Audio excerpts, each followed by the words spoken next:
Just wanted to give you guys an update on the understory that we're planting in our permaculture orchard. For those of you that don't know, we recently moved to this farm about 4.5 months ago, and there was this orchard here. We've probably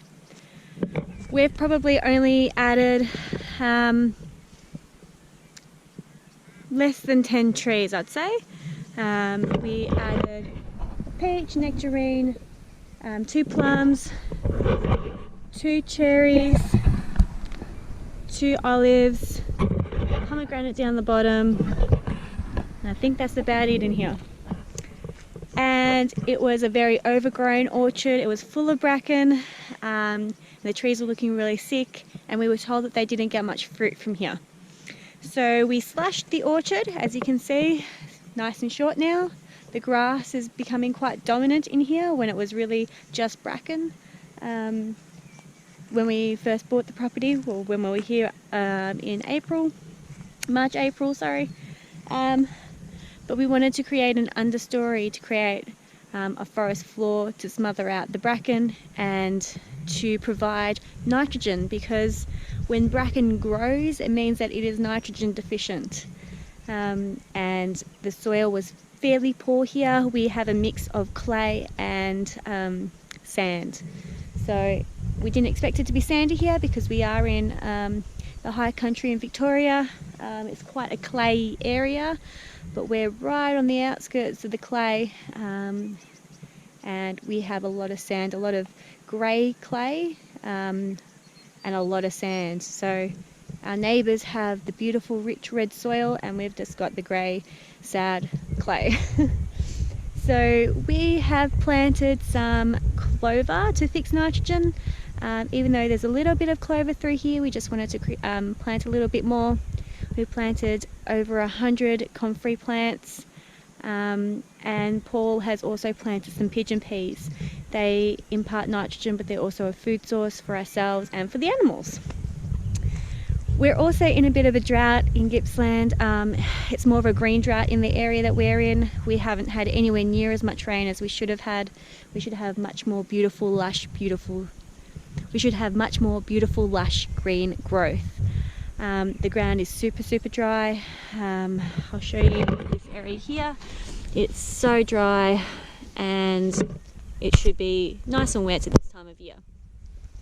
So we had a little bit of clover pop up, but some of it's dying back. Paul comes in here and waters it daily, but it's just struggling a little bit. I'm going to see if I can find a patch of clover for you guys. Here we go, here's a little bit of clover.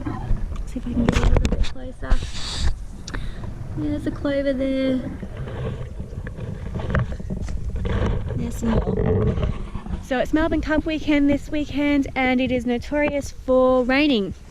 It's either raining or stinking hot, and it looks like it's going to be raining. So we really hope that we get the 10 mil that is predicted for Friday, and hopefully we get a bit more throughout the weekend too. It's a long weekend, so we have Tuesday off, but we're taking Monday and Friday off as well because of the weather. Yay, it means more farm work to be done. The comfrey had popped up quite well. Paul has mowed in here, and it's struggling a little bit because of the lack of rain. It doesn't usually, I find that it hasn't really usually been affected by lack of water. I don't water mine usually, but because they were little cuttings of roots and they haven't really established, I should have planted them when we first moved in winter, but because they haven't really established their root system, they have a really nice deep taproot that mines up minerals and also water. They're struggling a little bit with the dry weather we've had, but here is some of it. Paul has come through with the slasher, so some of the leaves have been cut. But that is one plant. It looks like it's going to seed. And here's another one. So we planted 3 around each tree. So they seem to be doing okay. Not brilliantly, but next season we should have a really good comfrey harvest. I'll harvest some roots and spread it as the seasons go on. But this year we're just hoping that they establish themselves. throughout the orchard. I will be planting some of my pumpkins in here just to cover the grass and the bracken. And we've got some lavender borage, echinacea. I'm sure there's more. I've got nasturtiums.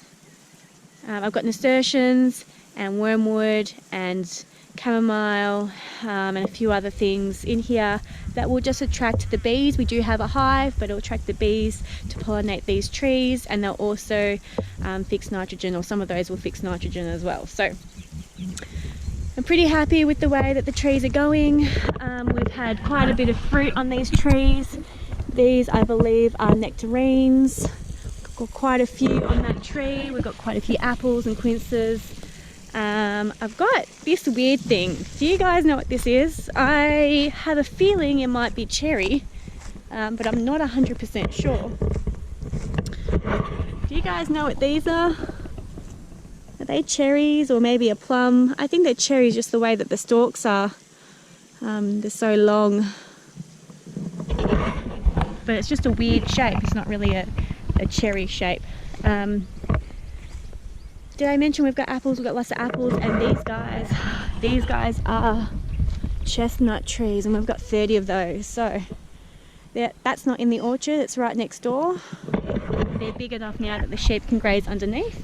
We are resting that paddock though. It's been overgrazed, and the grass isn't that high. The sheep have been out of here for 2 to 3 months, I believe, and the grass really hasn't recovered because it has been overgrazed for quite some time. So we're in the process of moving our sheep to fresh pasture, and then resting the top paddocks, because that's where they've been their whole entire life, and the ground's struggling really. A lot of things here are struggling because it wasn't properly managed, and we're only doing the best we can do with the short amount of time that we want to fix everything up in. These guys are my Quince. Look how big they're getting. So excited for harvest. Didn't expect to have such a great and varied fruit harvest this short in time. We thought we were going to be planting a lot of our fruit trees ourselves because it looked really sick in here when we bought, and that was at the end of summer when everything should have been in full bloom, I suppose. It looked really sad, and we thought we would have to rip much of this up, but I'm really glad that a lot of it is producing. A lot of it's going to be a surprise. What variety is just going to have to be a guess, but we do have a great variety in here. Definitely some nectarines, possibly cherries or plums, lots of apples, and the quince. So pretty happy with that, and I will see you guys tomorrow. I hope you have a good night.